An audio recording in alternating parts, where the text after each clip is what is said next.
Hey guys, welcome back to my channel. I'm Kimberly, and today's video is going to be all about how you can plan your homeschooling year.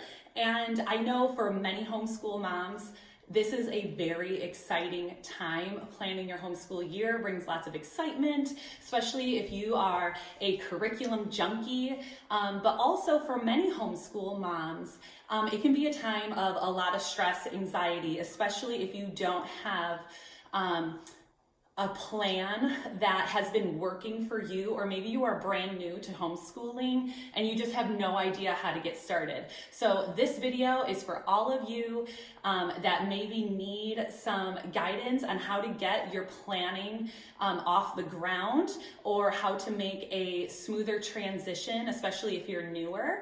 And I can't wait to help you out. First of all, let's talk about schedule versus rhythm. To me, a schedule is something that has time stamps on them. So we want to get math done at 10 a.m. We are going to do art at noon. We're going to do, things like that. Everything that has a time stamp on it is a schedule. And I always feel, me personally, that if I have a timestamp on the list of things that I want to get done for the day, I tend to always fall behind because things come up in life, especially when you're schooling at home.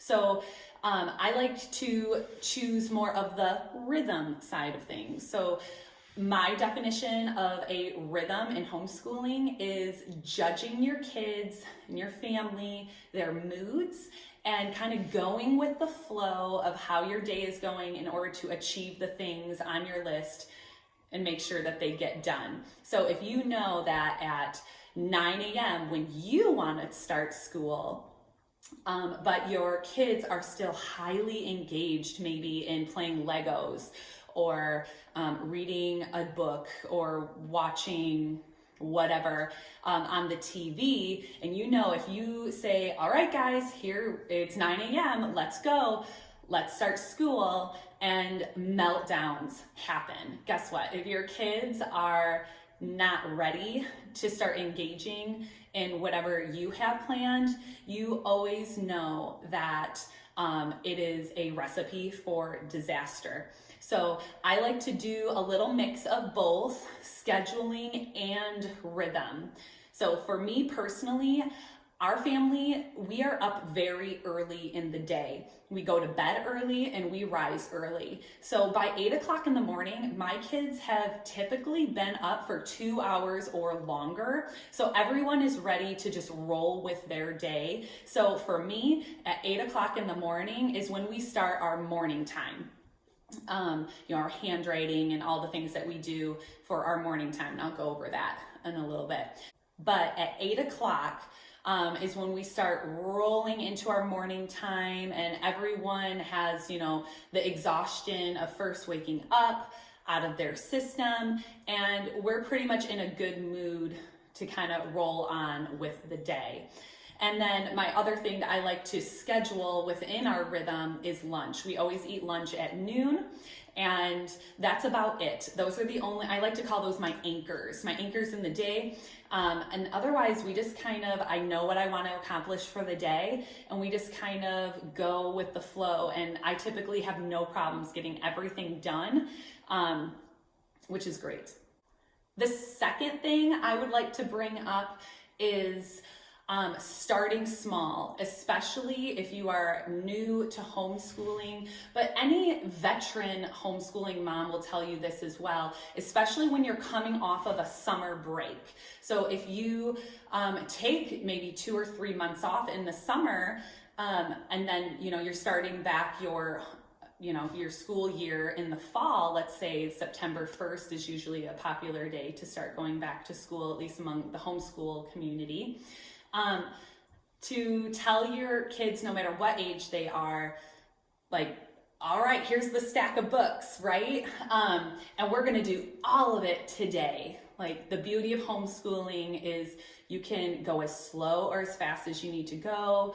Nobody can say you have to do math, English, science, all the subjects on the very first day of school.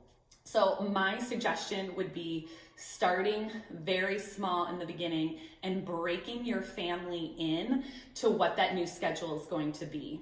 So again, depending on your family, maybe that's just doing math for the day, or just doing reading. Or maybe you have a very large family and you want to do whatever subjects or interests as a whole group together, and you're gonna do the first week where every day we're always doing history together and whatever activities kind of go along with history. But I wouldn't start with more than 1, 2, possibly 3 subjects. Once again, it all depends on your family, your kids. That's what's the beauty of homeschooling. You know your family best and how that's going to go. And if something doesn't go well, then change it. No one's telling you that you have to do the plan that you have set in stone and you can't deviate from it. You can change it up, which is amazing. Next up, the third tip I would like to suggest is, what is your minimal viable day? This is not my idea. This is actually Pam Barnhill's idea. And I learned this phrase from her, minimal viable day. And what that is the bare minimum that you like to get done every single day, or on the days you choose to school, that you feel, okay, this day was a success. So for me, my minimal viable day is if we get a math lesson done for each child, if we can get a language arts lesson done, and we get our read aloud done. If I can get to the extras, whether I had art planned that day, or I had a science lesson planned that day, or however my schedule is going to go, that just makes it like an even better win. But if I can get my minimal viable day in each and every day, I always know progress is happening, especially in the subjects that I like to have the most guidance in as far as my curriculum goes. I'm happy. Another thing that everyone has to take into consideration when you are planning your new school year is your state requirement of days that you have to fulfill in your school year. So I live in the state of Illinois, and in the state of Illinois, there is no set days that they say your school year has to be so long. So typically, a lot of states, you have to school for 180 days. That is the traditional school, public school calendar is 180 days. So check your state requirements and make sure that you're keeping that in mind. I homeschool all year long, so the requirement of how many days I need to get in, whether I actually had that requirement or not, it wouldn't really apply to me. So let's think about what kind of school year you want to have. So, like I said just a second ago, I homeschool all year long. I take very short breaks in the summer, probably 4 weeks, maybe, I don't know, we usually are done. We're never really done, right? So as a year-long homeschooler, we're still always doing little things throughout our day. Whether it's always handwriting, we're always doing a read aloud. The kids are independently reading to me. Whether they're watching an educational video on YouTube or watching a documentary, learning is happening all the time. So whether you have older kids or younger kids, your kids are always learning all the time. So that's kind of a cool thing to think about. You are homeschooling all the time, but our formal lessons, we just keep chugging along, and we kind of slow down and kind of abandon our regular curriculum, like our workbooks, somewhere about mid-May, when it starts getting pretty nice and we want to spend a lot more time outside. So we will take anywhere from 4 to 6 weeks off.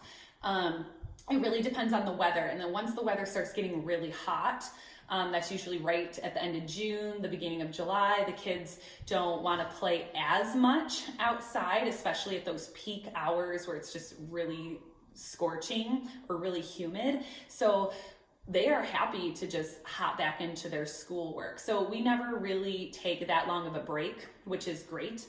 But you can decide if you want to do all year long. Another thing I can add in with homeschooling all year long, if we just don't feel like doing school that day, whether it's unseasonably warm and beautiful, or someone's just feeling, kind of sick and sniffly or whatever, we don't. And that's the beauty of homeschooling all year long, is whenever you feel like you need a break, or something comes up unexpected, there is no guilt that you have to get it done in this window of time. So it gives me a lot more grace, which I appreciate. Also, traditional. So if you want a majority, I feel, based on the people that I know and have talked to, the majority of homeschoolers do the traditional public school calendar. Like I said, that's 180 days. And you take the days off that the public school takes off. So most public schools do like Columbus Day and President's Day. They take the same spring break, chunk of time off, or winter break, things like that. Again, you know your family best and the rhythm, the schedule that you want to keep. So you can choose, all year. You can do the traditional calendar. Another spin, I should say, on the traditional school calendar. I don't know what the lingo, what the term is for it. So you can take 180 days and you can divide it by 9. So the 9-month school year. And the number you're going to get is going to be 20. So you take 180 days, the public school, how many days the kids are in public school, divide it by 9. That'll be 9 months of your year. So that means you're getting 3 months off for summer break, or whenever you want to take those breaks, or you can do, 1 month here, 1 month there, whatever works for your family. And it comes out to 20. That means you have to school 20 days out of the month within that 9-month window for you to get in 120 days of your required school days. So that, obviously there's typically 30 days. In a month, you are getting 10 days to whatever, which is awesome. So those are just some ideas on how you can plan out your school year, whether it's all year long, going strictly with the public school calendar, or doing that mixture of 180 days, dividing it by the 9 months that you're in school, and then that's how many days that you have to get your school done each month in order to meet whatever your deadline is for your school year. Next up, I'm going to show you my plan for the 2021-2022 school year. We do it all year long, but when we finish our little break that we're going to do in the summer, this is the game plan that I hope to execute this coming school year. So first of all, I would like to say, I do my best to be really consistent, but at the end of the day, I have to give myself some grace, and I have a lot of personalities that I have to juggle in that process. So I don't get upset with myself if I fall off the bandwagon, if we don't do school for a day or two, or maybe things aren't going so well. I'm not afraid to make tweaks and changes to my schedule. Just one tiny thing can make such a huge difference in my day, whether that's maybe dropping a subject temporarily because our workload is too heavy, or a child just really isn't into whatever I have planned. So before you decide that a curriculum, let's say for example, is not working for your kid, try to think of a solution where if you made one tiny change within your curriculum, could it be more enjoyable instead of saying, no, this doesn't work, push it to the side, and then you have to spend more money on something new. Right. This is my plan for the 2021-2022 school year that we will most likely implement at the end of June, early July. I like to print it out here on a piece of paper. I keep it in a binder so I can constantly reference it. At the top, I have my daily subjects that are my minimal viable day. That is always math, language arts, and our read aloud. So if I'm always getting this done, I always feel like I am winning and life is good. And then our morning time. This usually happens around 8 o'clock in the morning. And we always typically get morning time done always. So these two, I always expect to get done on the days that we do school. We typically do school Monday through Thursday. We have a co-op on Fridays. But honestly, like if my husband's working on the weekends and my kids are in the mood, we'll do school on Saturday, or we'll pop in some extra handwriting on Sunday because they will just ask. So we just do school whenever, so it's that, once again, the beauty of homeschooling. So our morning time is our handwriting. We use the good and the beautiful. We do our prayer and devotional. And then I want to add in a little bit more calendar time for my youngest kids. So these two, awesome. Then next up, we have my art loop. I want to introduce, or just be more consistent. This is going to help me be more consistent by having it written down. So my art loop and then my loop subjects. If you don't know what looping is, it's just you put your stuff down on the list, and the goal is to get one thing on the list done. And then you just move to the next one, you move to the next one, you move to the next one, you move to the next one. So if I'm getting my morning time done and we get our daily subjects done, we're going to do the first thing on the art loop, and we're going to do the first thing on the science, or I have science listed for the first, then we'll do science.